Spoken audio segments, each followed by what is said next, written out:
valorous straw among the millions facing to the sun.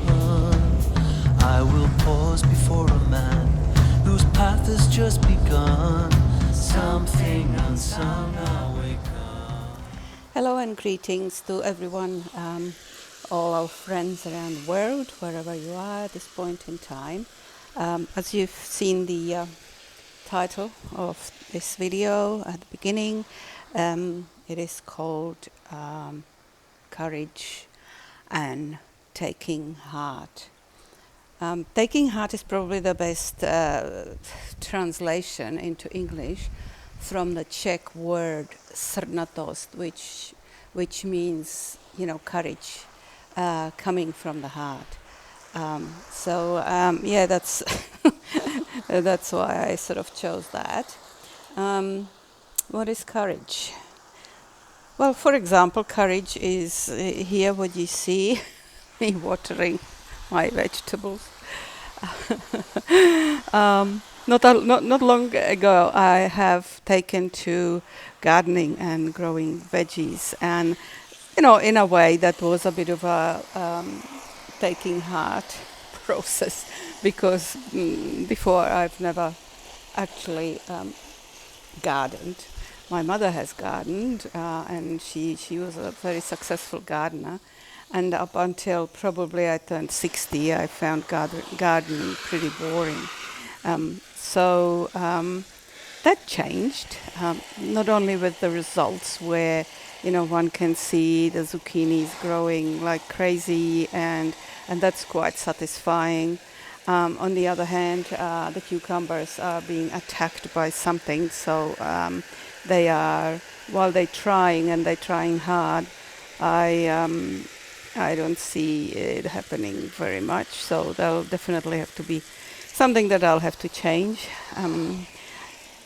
There are some marigolds planted around to supposedly deter unwanted visitors that eat the leaves. It's definitely a new endeavor. My lettuce turned out bitter, and then they obviously flowered and went into flower. So I'm actually letting them go into seed and see what will happen if I collect the seeds. Maybe replant them, who knows? It's all a bit of an adventure. So hence, courage on a very small scale. But definitely the path of gardening has been interesting, it has been rewarding, and it also has been a bit of a learning curve about what I'm doing wrong and what I can obviously change to make those little plants be more comfortable and grow better. Give them all that they need for their potential. So I know that this sort of video of me watering the garden must be boring. That's actually what you're looking at now. That's a Canadian goldenrod, which is a herb that is very good for so many things. You can look it up. It's probably not as potent as the goldenrod growing in my own country, but it definitely has many medicinal and healing properties. So I'll leave that up to you to Google that. Okay, courage. What is courage? What is taking heart? It is something, it is an energy, I guess, that gives us motivation to change things which are maybe not very helpful. Whether those are thinking patterns, behavioral patterns, things that are along our path that are not very helpful to us or even our surroundings. So on this picture you see a mare in a winter landscape, and the story goes like this. The path of this mare, or the path that this mare chose, is becoming increasingly difficult. She has the choice of turning back and retreating into the comfort of trails she'd already travelled. The snow is treacherous, betraying nothing of hidden holes, patches of ice, or the jagged edges of a rocky cliff. The mare chooses to persevere. She musters all her strength and courage to keep moving forward. She does not know what waits her at the end. It may be her doom, or it may be greater freedom, new pastures. It may be joy. She is ready to accept the consequences, good or dire, that come with her desire to move forward. And the reflection on this probably is, where is this mare's story similar to mine? Where does it differ, and why?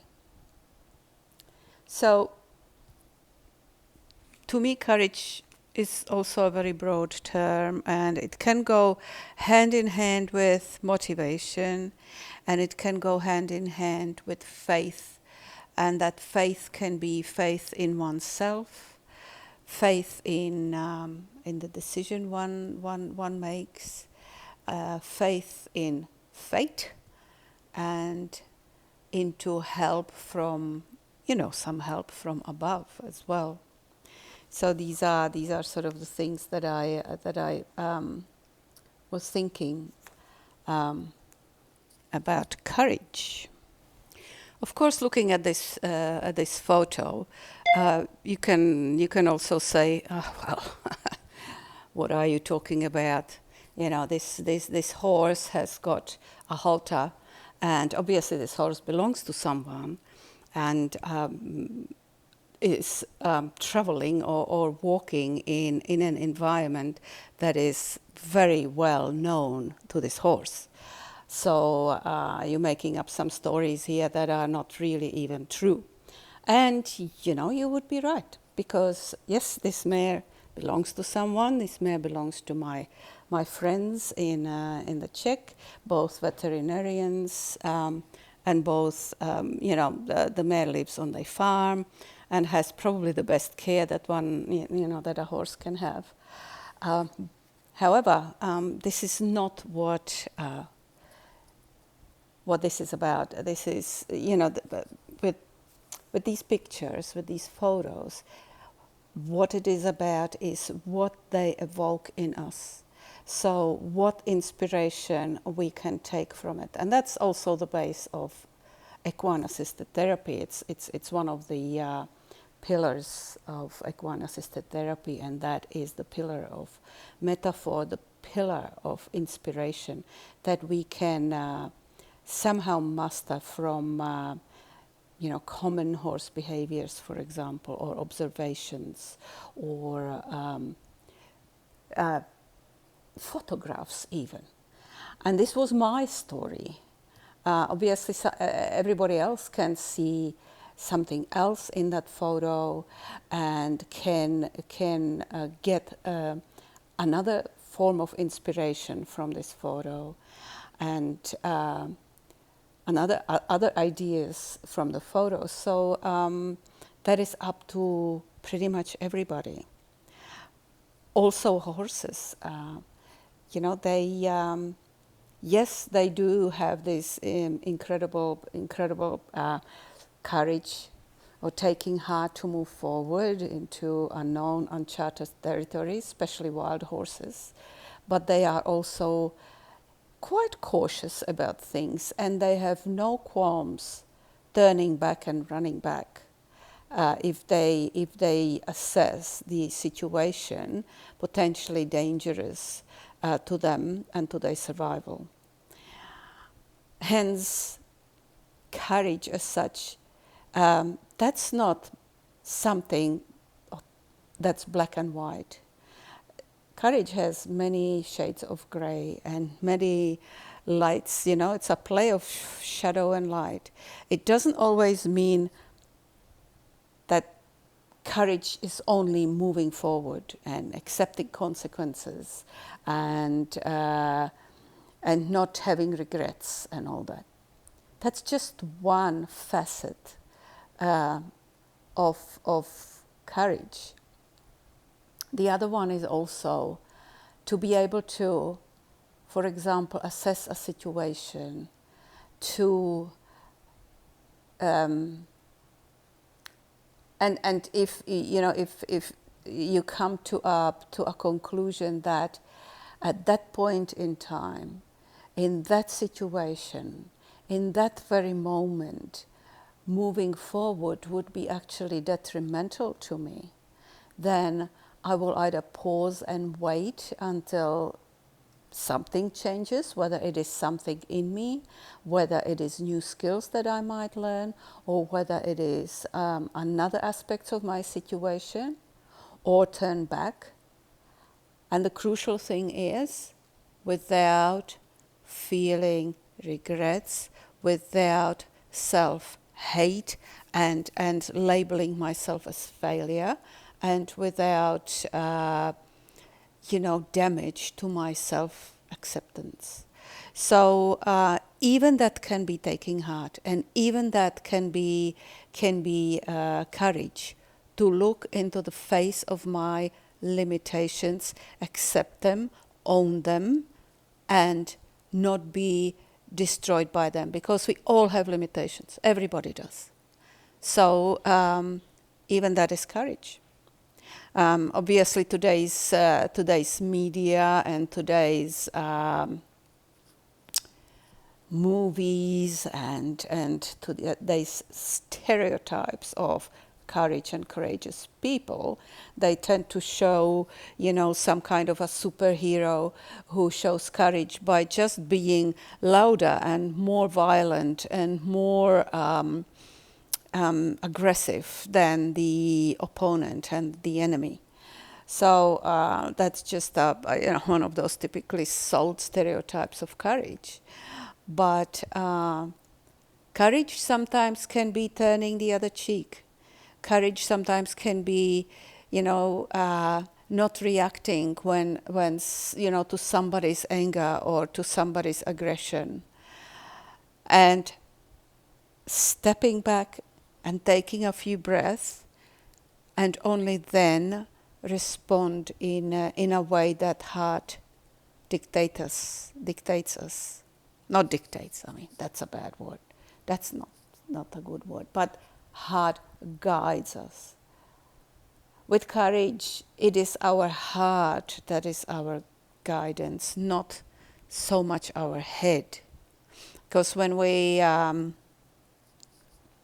in our head all the time, and when we are, thinking always about decisions, life decisions that we need to make or that we would like to make, and so on, we can overthink, overanalyze. Those thoughts can then trigger emotions, positive or negative, it doesn't matter. Those emotions then can distract us and lead us off the path that leads to our heart, that leads to that spark in our heart, to that spark that has the potential to become a flame and a fire. And we'll talk about it shortly a little bit more. And can lead us astray, and we will never find that fire again, that light, that spark, that truth about ourselves.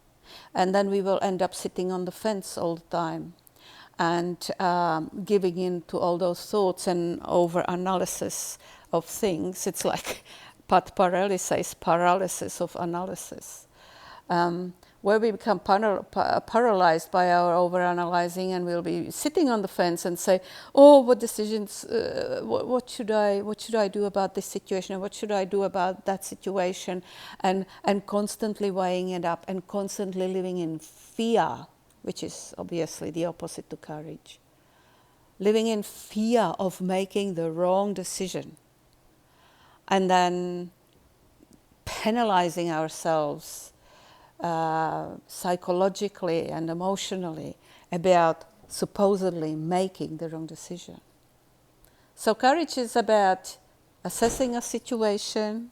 It is about looking, yes, definitely weighing up all pros and cons, and then taking heart and making a decision eventually, and then walking on that path that our heart leads us on, and not have any regrets, and appreciate the things that we actually meet on that path.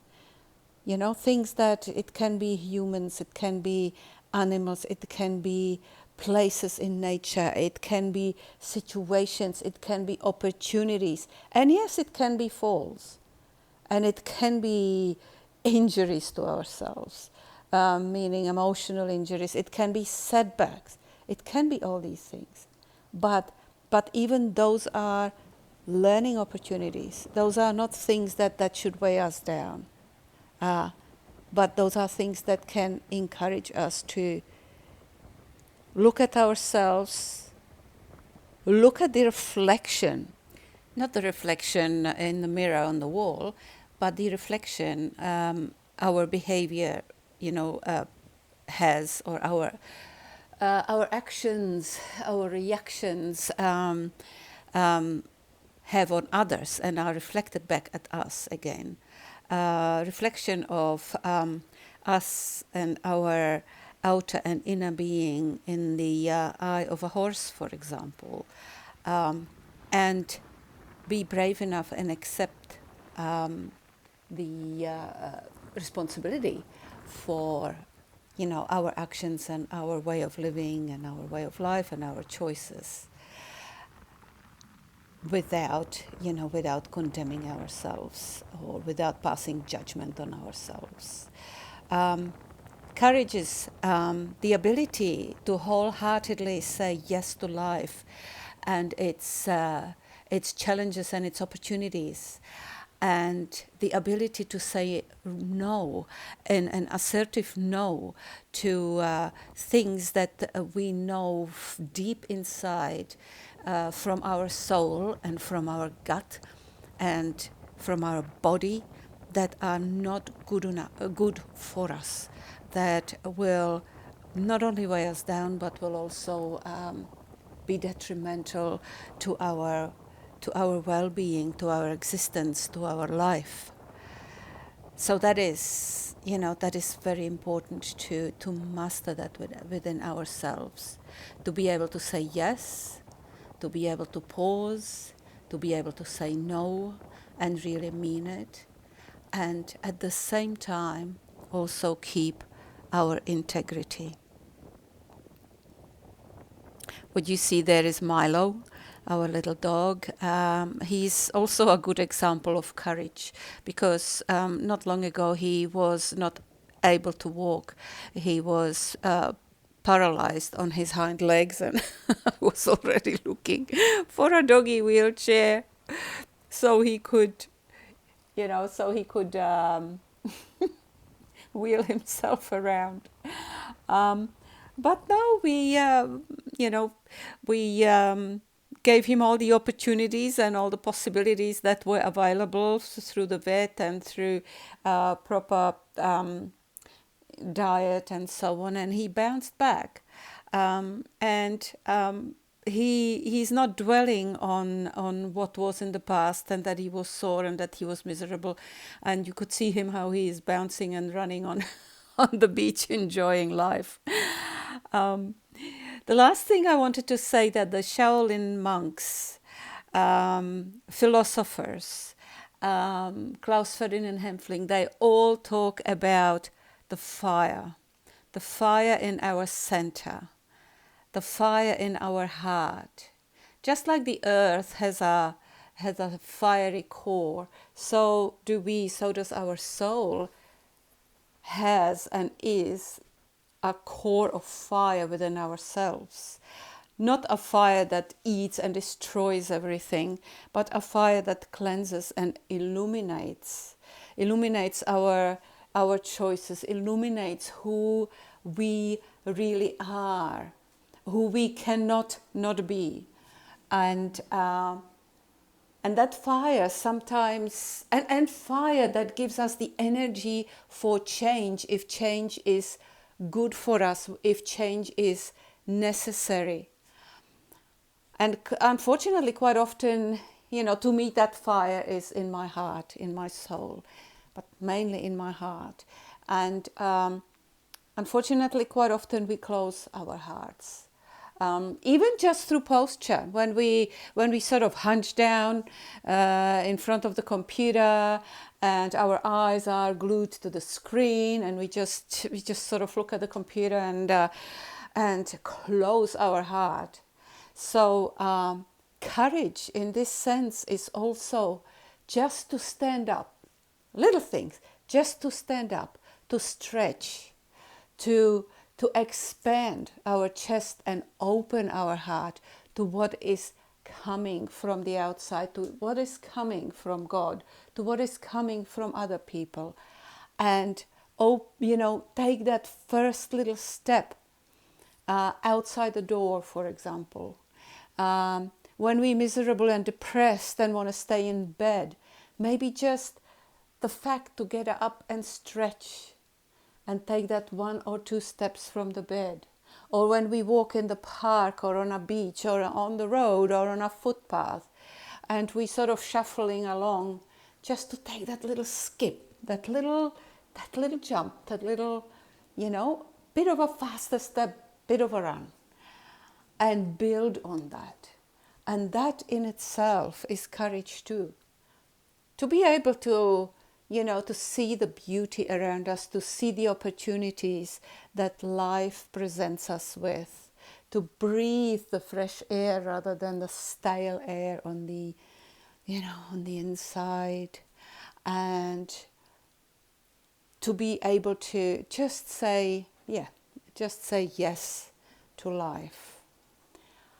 And that will help us ignite also that little spark within, which we need to nourish, that spark in our heart, which we need to nurture and nourish and feed, so it becomes a little flame, and then it becomes that fire of courage, that fire of illumination, that fire of, that shows us the path to our soul. So I'll leave you with this thought, and I will be keen to hear or read your opinions on all this. There is a beautiful song, How's the Heart, by Nightwish, from their latest album, Human and Nature. And I think I'll see if I can put the link in the information section, because the lyrics are absolutely beautiful. So just like water is life-giving, fire and courage and taking heart are also very, very important in our lives, because they illuminate the path before us, whichever one we take, and they will be our companions on our walk through this beautiful life.